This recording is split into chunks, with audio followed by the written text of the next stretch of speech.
नमस्कार मंडळी, आज आपण असं मंदिर पाहणार आहे की जे 9 महिने पाण्यात असतं आणि 3 महिने बाहेर असते.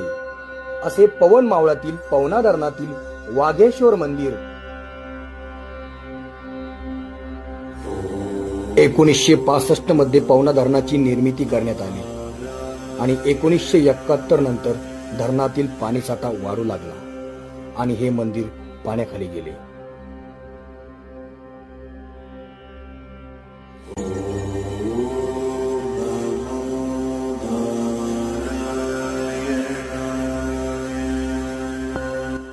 या मंदिराची निर्मिती 11व्या किंवा 12व्या शतकातील असण्याची शक्यता आहे.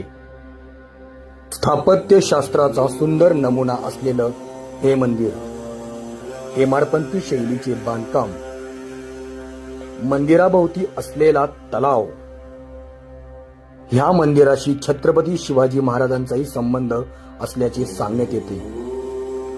कोकण सिंधुदुर्गची मोहीम फत्ते केल्यानंतर छत्रपती शिवाजी महाराज या मंदिरात दर्शनासाठी आले होते.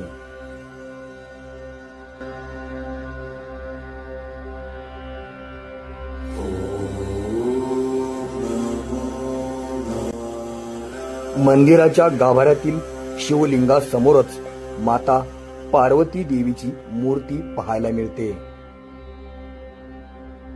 मंदिराच्या आजूबाजूला आपल्याला अनेक विरगळी पाहायला मिळतात.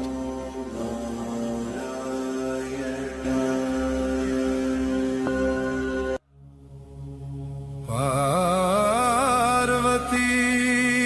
पते नमः, हर हर भोले नमः शिवाय.